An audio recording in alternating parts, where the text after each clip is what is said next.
Hello chers investisseurs, bienvenue dans ce second épisode de la série Stratégie d'investisseurs. Alors aujourd'hui, je ne suis pas partie à la rencontre d'un investisseur, mais d'un chasseur de biens, Hugo.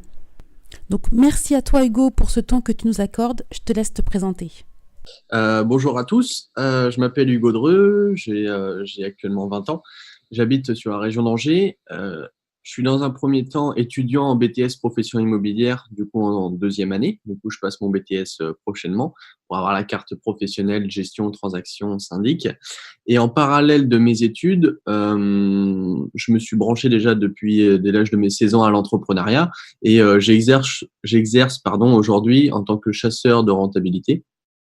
Donc, en quoi ça consiste? J'accompagne et j'aide des investisseurs à investir dans l'immobilier rentable. Donc, je fais ça depuis quelques mois maintenant avec un associé qui s'appelle Nathan Delépine, qui est sur Angers également. Donc, voilà, nous travaillons en commun sur des projets, que ça soit pour les cours ou pour la vie professionnelle. Donc voilà, et bientôt un projet de chaîne YouTube, du coaching individualisé, etc. Donc, beaucoup de projets à venir. Eh bien merci Hugo pour cette introduction. Alors dis-nous tout. Pour toi, qu'est-ce qui fait une bonne affaire ? Qu'est-ce qui fait une bonne affaire dans un premier temps? Le prix, sa localisation et sa prestation. Prestation, j'entends la localisation, ça en fait partie. Les travaux, comme tu as dit, l'ameublement. Ouais, c'est ça, c'est un petit peu avoir l'aspect cocooning. Quand on rentre dans cet appartement, on se dit, cet appartement, il me le faut. Il faut que quand on présente un appartement sur le marché de la location, il faut qu'il soit au top niveau pour pas qu'il y ait justement un laps de temps où il peut être vide. Il faut que dès qu'il y ait 1, 2, 3 visites, il y a un locataire qui s'engage sur cet appartement. C'est vraiment le but. Tout bien peut être une bonne affaire, c'est toute une question de prix. Si on m'offre une ferme au fin fond de la Creuse, mais que je l'achète 1 euro, derrière, ne serait-ce que je la revends, on va dire 5 000 euros, je suis gagnant. Ça reste une bonne affaire. Tout est une question de prix dans une bonne affaire. Après, c'est sûr, et 12h12, c'est un petit rituel que je me fais. Quand on donne une ferme au fin fond de la Creuse, certes, je vais avoir du mal à la louer, mais derrière, si je l'ai eu gratuitement, je peux en faire une exploitation. Je peux la louer à quelqu'un, un fermier, à 2 francs 6 sous. Moi, mon seuil de rentabilité sur cette ferme, elle est de 10 centimes par mois. Donc, ne serait-ce que je la loue, ne serait-ce que 150 euros par mois à un fermier qui veut élever des poules et des moutons, bah, je suis gagnant. Et derrière, j'ai un cash flow positif de 1 500. Certes, je retire la taxe foncière, etc. et toutes les charges, mais ça reste gagnant. Tout est une question de prix. En revanche, la ferme, si elle me coûte 400 000 euros et que derrière, je la loue 150 par mois, bah là, je perds des sous et c'est clairement plus qu'un boulet qu'une bonne affaire. C'est cool parce qu'en fait là, tu nous ouvres vers d'autres types de locations, plus atypiques auxquelles on n'aurait pas pensé. Tout est louable. Si admettons, le fermier, lui, il a le choix entre 10 fermes à la location, bah, il va prendre la plus jolie. Donc après, c'est à nous. Si on a notre ferme, on l'a à 5 francs 6 sous, derrière, c'est de faire une belle prestation. On revient sur la même notion de prestation pour être en haut de la location. Et lui, le fermier, s'il a le choix entre ces 5 fermes, bah, il prend la meilleure. C'est-à-dire celle qui a le meilleur terrain. Même si, admettons, on n'a pas beaucoup de terrain, on se démarque sur la prestation, une belle cuisine, une belle salle de bain, etc., un beau sol, bah, le gars préférera habiter dans quelque chose où il se sent bien. Donc, on reste sur une histoire de prestation. Ouais, d'où l'importance de bien se mettre dans la peau de son locataire. Il faut penser un petit peu à sa place. Qu'est-ce qui va l'attirer? Oui. Par exemple, je donne un exemple. En tant que chasseur d'appartements et de rentabilité, on a des demandes pour des immeubles de rapport, un petit peu dans le Maine-et-Loire, dans des petites communes de 5-6 000 habitants. Et lorsqu'on va visiter des immeubles dans ce genre de communes, on arrive dans des appartements où c'est une petite kitchenette. L'appartement, il n'a pas une prestation haut de gamme, on va dire, mais les personnes qui habitent dans ce genre de communes ne demandent pas plus.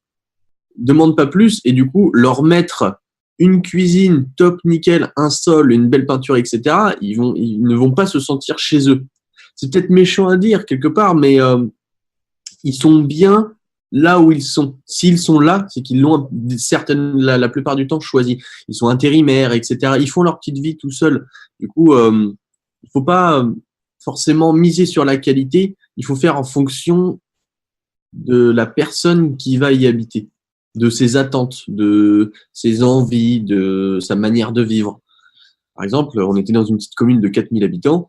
Les personnes qui logeaient dans ces appartements, c'était des personnes qui étaient intérimaires. Ils vivaient toutes seules. Elles faisaient des petits boulots à droite à gauche. Elles travaillaient dans les vignes, elles travaillaient dans les champs, etc. Et du coup, quand elles rentrent, elles vont à un petit supermarché, elles rentrent chez eux. Ils n'ont pas forcément du topissimo. Pour eux, ça leur convient. Ils ont juste besoin d'une télé, d'une petite cuisine, un point d'eau, un lit pour dormir. Et ils sont pas plus exigeants que ça.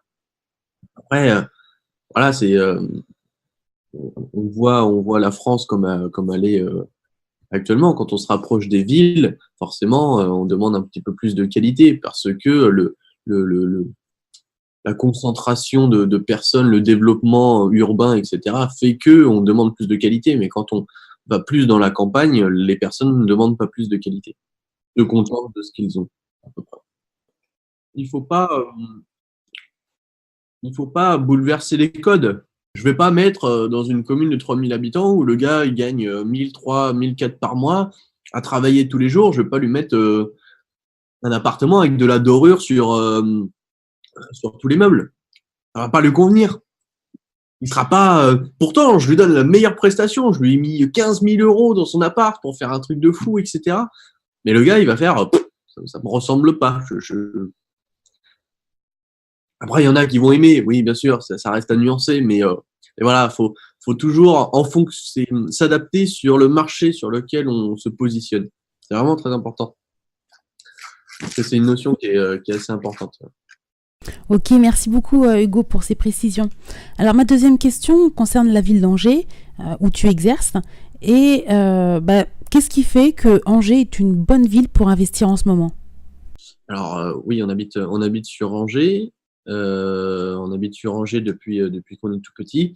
Qu'est-ce qui fait que Angers est une bonne ville pour investir? Alors déjà, dans un premier temps, il y a juste à regarder les classements au niveau de se loger. Tu sais, il y a un classement qui a été fait, les premières villes là où il fait le plus bon d'y vivre. Et aujourd'hui, Angers, c'est la troisième année où elle est première. L'année dernière, elle était troisième. Il y a 3 ans, elle était encore première. Donc, on est en haut du classement. On est en haut du classement. Après, il y a plusieurs critères pour ce classement. Il y a l'aspect sociologique, culturel, économique, au niveau de la protection, des études, etc., de l'éducation. Il y a beaucoup de critères, mais aujourd'hui, Angers est en haut de ce palmarès. Et pourquoi Angers est vraiment si intéressante pour investir? Moi, je vais dire, parce que je suis un petit peu comme je suis chasseur immobilier, pour chercher de la rentabilité aujourd'hui, il n'y a pas 36 000 méthodes dans l'immobilier. La colocation en fait partie. Et aujourd'hui, sur Angers, on arrive à un peu plus de 40 000 étudiants sur la ville d'Angers. C'est un chiffre qui ne cesse d'augmenter depuis les dernières années. Il y a des nouvelles écoles qui viennent s'implanter. Pourquoi elles viennent s'implanter? Parce que la ville a investi, il y a 2 ans, 520 millions dans la création d'un nouveau tram, dans la création d'une nouvelle patinoire, d'un nouveau centre d'affaires, d'un réaménagement complet de toutes les berges. Donc c'est vraiment pour réunir un petit peu la commune d'Angers autour des centres-villes, moderniser le patrimoine, etc. Donc vraiment donner un gros cachet pour surélever la ville au niveau de tous les domaines politiques, économiques, socioculturels. Ça a fait un petit peu son travail. Il y a de nouvelles écoles qui viennent, il y a des nouvelles entreprises qui viennent de Paris, qui justement viennent s'implanter sur Angers, parce que je le rappelle, on est quand même à 1 heure et demie en train de Paris, donc c'est pas grand chose, hein, quand on peut faire l'aller-retour tous les jours sur Paris en train. Parce que aujourd'hui, il y a des personnes qui sont sur Paris, qui font 1 heure et demie de métro, tramway, et qui restent sur Paris, alors que de Paris à Angers, on fait 1 heure et demie aussi. Et enfin, voilà, bref, passons le débat de la rat race. Voilà, Angers, ça reste une bonne ville. On est à peu près 160 000 habitants sur cette commune. Certes, on n'est pas la plus grande de France, mais on arrive quand même à capter une certaine audience. Il y a de plus en plus, là je le vois grâce à mon métier, de plus en plus d'investisseurs parisiens, étrangers qui viennent mettre leur nez sur Angers pour justement investir. Donc les biens partent très très vite. Il y a beaucoup de réactivité sur le marché angevin. Mais on le sent bien qu'Angers, c'est une ville qui est dynamique, qui est jeune, qui a envie de bouger et qui demande qu'à évoluer. Ok, merci Hugo. Ouais, on voit bien que l'attractivité d'une ville est importante. Et toi, t'es chasseur de biens. Quel service justement tu proposes aux investisseurs immobiliers? Alors, tu dis que je suis chasseur de biens. Euh, En soi, chasseur de biens, je peux refourguer un bien pas rentable. C'est pas vraiment mon identité. Je suis chasseur de rentabilité. Alors, rentabilité, en quoi ça consiste? Déjà, je travaille principalement, on va dire 90% de mon temps, qu'avec des investisseurs qui souhaitent investir dans l'immobilier rentable. Pour ceux qui ne savent pas, l'investissement immobilier rentable, c'est tout simplement dégager un cash flow positif, donc un excédent de trésorerie tous les mois. Ça correspond à un revenu passif qu'on peut toucher tous les mois. Donc, le but de mon activité, c'est déjà de faire un premier contact avec l'investisseur, savoir un petit peu son projet, pourquoi il veut investir dans l'immobilier et comment il souhaite investir dans l'immobilier. Donc, il me donne quelques critères, il me donne son secteur dans lequel il veut investir, il me donne la rentabilité minimum qu'il souhaite avoir sur un projet locatif. La plupart du temps, on va sur des projets à 10% net, mais c'est à peu près le seuil minimal. Et ensuite, il nous donne son budget. Bien sûr, son budget, il est vérifié par un courtier en crédit pour savoir s'il est solvable, parce que travailler dans le vent derrière, c'est pas forcément ce qui est le plus agréable. Donc, on préfère clarifier les choses dès le début, passer par un courtier, et une fois que le courtier nous valide que vous êtes finançable à 100, 150 000, 300 000 euros, derrière, on peut partir sur de bases solides et commencer la recherche du bien. Donc déjà, ça part sur une première étape qui est comprendre et savoir ce que l'investisseur souhaite avoir, et bien sûr l'aiguiller dans ses décisions. Ensuite, avec ces différentes caractéristiques, on va faire des visites de biens. Alors les visites de biens, ça se trouve, pour réaliser ces visites, il y a plusieurs méthodes. La première, c'est de trouver des biens qui sortent sur le Bon Coin, se loger, tous ces sites internet-là. Il existe d'autres méthodes, créer des partenariats avec des agences immobilières pour justement capter tous ces biens qui justement ne sortent pas sur les réseaux, mais les avoir en off-market, en quelque sorte. Ça, c'est un petit peu le but. Créer des partenariats avec des agences, ça peut être créer des partenariats avec des notaires, parce que les notaires, eux, ils n'ont pas le droit de faire de la publicité, donc ils n'ont pas le droit de venir chercher le consommateur. Eux, ils sont passifs, ils sont obligés d'attendre. Du coup, ça peut être une technique d'aller faire des partenariats avec des notaires. Donc, le but est de trouver des biens qui peuvent correspondre à la demande de notre investisseur. Nous faisons la visite de l'appartement ou de l'immeuble de rapport. Nous prenons toutes les photos. La plupart du temps, nous faisons une intervention avec un courtier en travaux pour estimer un petit peu les différents travaux à réaliser pour le projet locatif. Donc, une étude de marché par la suite. Donc, on fait une étude de marché de la ville, de son attractivité, etc. Le but, suite à cette visite, si on sent que le bien est intéressant, c'est de faire un dossier complet. Quand je parle de dossier complet, c'est un dossier avec une étude de marché, les devis professionnels, le calcul de la rentabilité, à quel loyer il faudrait le placer, quelle est l'exploitation la plus optimale sur ce projet, Airbnb, colocation, meublé, non meublé, ça dépend beaucoup de choses, ça dépend sur quel marché on se positionne. Si on se positionne dans le marché sur la Creuse, par exemple, je reviens là-dessus, il n'y a pas forcément besoin de faire du meublé parce que là-bas, les gens ont leurs propres meubles. Alors que si on est en plein centre-ville d'Angers, colocation, on est obligé de faire du meublé. L'étudiant qui vient pour 1 an, 2 ans, il va pas se ramener avec ses meubles. En plus, si on en a 3, ça devient vite le bazar. Donc, vraiment optimiser cette stratégie-là. Et derrière, avec ce dossier-là, c'est un dossier qui est vraiment complet, qui qui est beaucoup apprécié. On a eu beaucoup de retours positifs de la part des banquiers, des clients, des autres chasseurs. On nous a même demandé que notre dossier devienne le dossier type pour toute la société. Bon, on peut dire à quel point on est plutôt fiers de notre dossier. Mais du coup, voilà, c'est vraiment faire un dossier complet, et ce dossier, il est présentable à un courtier, il est présentable à un banquier pour que ces partenaires justement qui vont faire le crédit puissent se rendre compte un petit peu de tout le projet, ou un projet complet. Si tu veux, je pourrais t'envoyer un projet type qui est actuellement sous compromis pour que tu vois à peu près à quoi ressemble notre projet. Ouais, je te l'enverrai. Donc voilà, c'est un petit peu ça le principe. Et derrière, on va même plus loin que juste créer un simple dossier. Derrière, on peut aider l'investisseur à aller dans des démarches bancaires. Nous, derrière, chaque chasseur immobilier, chez Chasseurs de Renta, on a construit, entre guillemets, notre propre équipe, notre propre réseau, des notaires, des agents immobiliers, des courtiers bancaires, des courtiers en travaux, etc. Et du coup, on peut aider dans les démarches bancaires à rediriger vers justement des partenaires qui ont, eux, l'habitude de travailler avec nous. Donc, ça permet de passer plus facilement certains dossiers en banque, ce qui est plutôt cool, parce que des fois, on a des profils pour faire passer des dossiers en banque, c'est un petit peu compliqué. Et justement, travailler avec des personnes qui nous connaissent, c'est un petit peu plus facile. Donc voilà, on bénéficie un petit peu de tout ce réseau-là. On fait l'étude derrière l'étude bancaire. Derrière, on vous accompagne chez le notaire.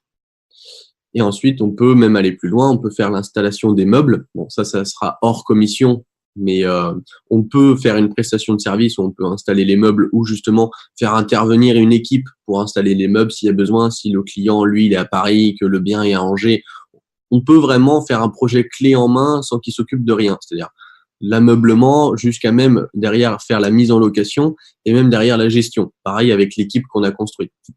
Sur Angers, on a un partenaire qui s'occupe de toute la gestion et qui fait même la gestion Airbnb, donc les entrées, les sorties, le ménage, le petit déjeuner, etc. Donc on se construit comme ça petit à petit une équipe qui peut s'occuper de tout et répondre au maximum à la demande de l'investisseur et de son projet pour qu'il soit le plus optimisé possible et qu'il sorte un maximum de cash tous les mois. C'est un petit peu notre marque de fabrique, c'est qu'on fait vraiment des projets sur mesure. Il n'y en a pas deux qui sont pareils. Il n'y en a pas deux qui sont pareils. On fait pas du gros.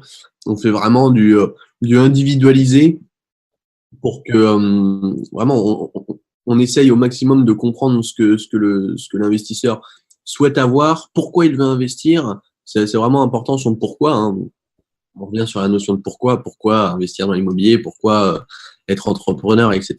Mais c'est vraiment du projet sur mesure et de répondre vraiment à son cas précis et ne pas en faire une généralité en mode toi t'es comme ça, tu vas faire comme tout le monde. Non, on fonctionne pas comme ça. C'est vraiment, et on travaille aussi beaucoup sur la satisfaction client.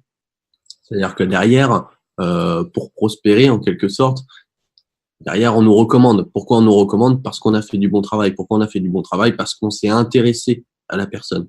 Et c'est vraiment, je pense, le plus indispensable, s'intéresser à la personne, au projet, et de faire un projet qui colle vraiment à la personne et qui derrière n'a pas de soucis par rapport à son projet. Après, derrière, je m'enlève tous les problèmes de loyer impayé, dégradation, etc. Ça reste des problématiques dans l'immobilier qu'on a un petit peu du mal à gérer. On peut les lutter en faisant de la prestation de qualité, en sélectionnant bien ses locataires. Il y a plusieurs techniques. Ça reste un risque. Ce risque, on peut le contrôler, on peut le diminuer, mais on peut pas l'annuler. On est quand même dans la gestion de l'humain. L'humain, on a beau le discuter avec lui pendant 2 heures, on pense que tout est bon, on le connaît pas à 100% le gars. Ça se trouve, il a des démons en lui, il a cassé tout l'appartement et ça on le sait pas, mais il y a un petit peu la part de risque. Et ça c'est pour tout, hein, comme pour moi, c'est pour tout le monde pareil dans l'immobilier. Donc voilà à peu près ce qu'on propose aujourd'hui chez Chasseurs de Renta, et principalement nous sur Angers pour des projets de colocation, Airbnb et immeubles de rapport. Et comment ça se passe si tu tombes sur des investisseurs qui ont aucune idée, qui savent pas vraiment quel type, qui n'ont pas d'idée sur quoi investir? Bien sûr, on l'aiguille. Déjà, ça va dépendre de son budget. Euh, S'il a 150 000 euros, il peut investir dans une colocation en plein cœur d'Angers, mais avec 150 000 euros, il peut acheter un petit immeuble dans une commune de 3 000 habitants, de 4 appartements. C'est possible. Ça dépend de son budget, ça dépend de s'il a envie d'y consacrer un minimum de temps, si la gestion, il veut la faire lui-même. S'il veut la faire lui-même, il faut que son bien il soit à moins de 20-30 km autour de lui. Bon, ça va poser souci. Pareil, s'il n'a pas d'idée, on est là pour le conseiller. Tu as combien de budget? Qu'est-ce que tu veux? Tu veux beaucoup de cash maintenant? Tu préfères du patrimonial? Tu préfères que ça soit remboursé dans 20 ans, mais qu'il y ait l'autofinancement? C'est pour tes enfants? C'est pour toi maintenant? On pose toutes sortes de questions, une sorte d'entonnoir pour une fois arriver au bout à ce que l'investisseur souhaite avoir. Se poser diverses questions, et suite à ces questions, on arrive à trouver un petit peu ce qui pourrait le brancher. Après, voilà, si pour lui un projet de colocation, un projet de Airbnb, un immeuble de rapport, ça peut le convenir, pourquoi pas.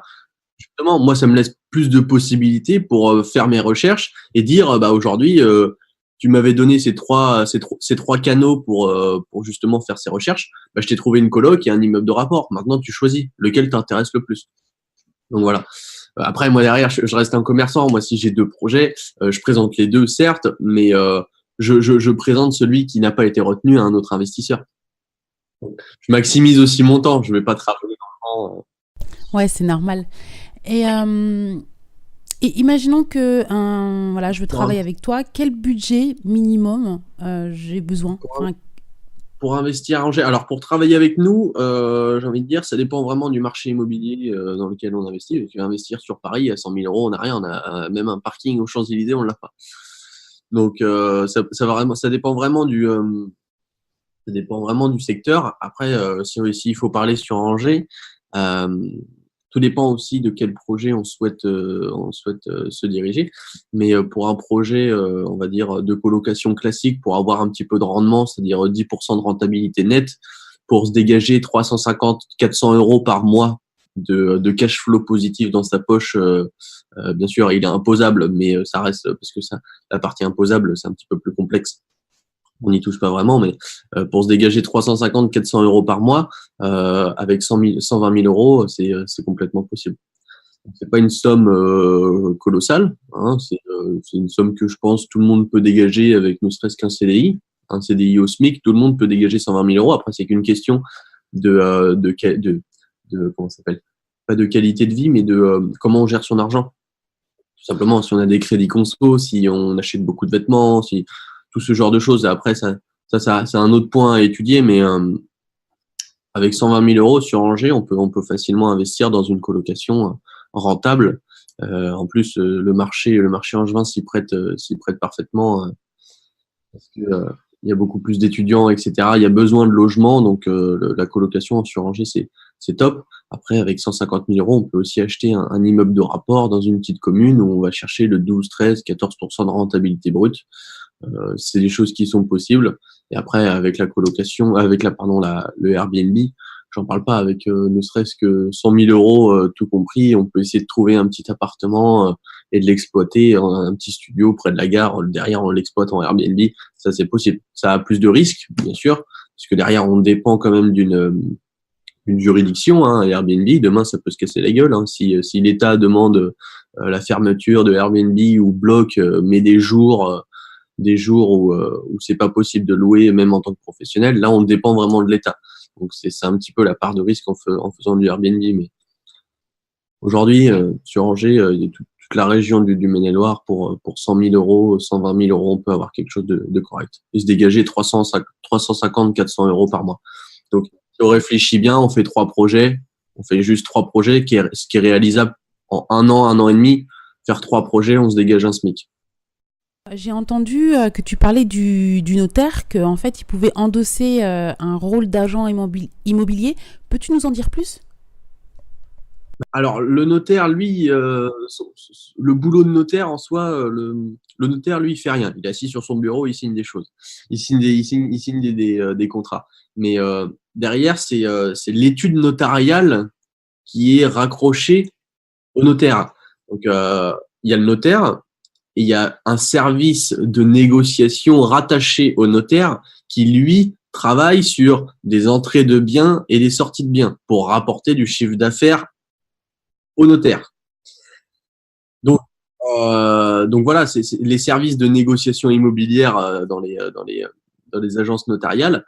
Elles rendent des biens comme des agences immobilières. Bon, leurs canaux d'entrée sont un petit peu différents parce que eux, ça vient des successions, ça vient des divorces, tout ce genre de choses. Tout ce qui est rattaché au service notarial, c'est des biens, enfin tous les biens qui passent par le service notarial derrière peut se retrouver en vente chez le service de négociation de chez le notaire.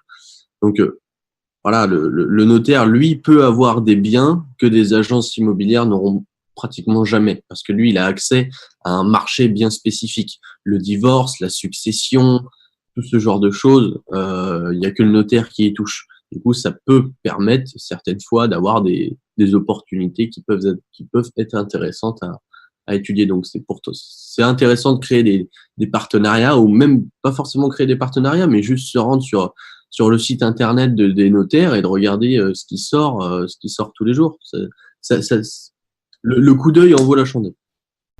Ok, d'accord. Ça rentre aussi dans la notion du marché off vs le marché on. Alors, si on veut te retrouver, Hugo, avec Nathan, comment on fait? Bah, si on souhaite nous retrouver sur internet, bah après j'ai mon compte Instagram, certes qui est professionnel, mais qui va se professionnaliser un petit peu plus. Où prochainement, on va pouvoir créer une chaîne YouTube et aussi créer du coaching individualisé pour des investisseurs, non pas pour leur faire des projets, mais pour les apprendre à investir dans l'immobilier. C'est quelque chose qu'on va proposer prochainement. Je suis joignable sur Instagram, du coup, à Hugo Dreux, HUGODREUX, et sur la page Facebook, Hugo Dreux, chasseur de renta. Donc, vous pouvez me contacter directement pour un projet immobilier. Même si c'est pas sur Angers, que c'est un petit peu partout dans la France, vous pouvez me contacter. Moi, derrière, je vous redirigerai directement vers un chasseur spécialisé sur la région sur laquelle vous souhaitez vous diriger. Donc, n'hésitez pas à me contacter sur ma page Facebook, Hugo Dreux, chasseur de renta. Merci Hugo pour cet entretien. À bientôt. Pas de souci à toi, Sonia. Bon courage à toi. Alors les 3 trucs que je retiendrai de cet entretien, c'est dans un premier temps de s'adapter à son locataire, pas dans le sens de lui faire des ristournes ou d'être à ses pieds, mais bien de se mettre dans sa peau, à sa place, pour créer cet effet waouh qui assure 0 vacances. On a vu aussi que l'emplacement était primordial, enfin en tout cas que l'emplacement est primordial, avec l'attractivité de la ville, de la région. Et enfin, l'intérêt de s'entourer de partenaires, comme on l'a vu dans cet enregistrement avec le notaire, et aussi le chasseur de rentabilité. À toi de me dire qu'est-ce que tu retiens de cet entretien avec Hugo, et n'hésite pas à partager ton astuce bonne affaire. À tout de suite dans les commentaires. Bye bye!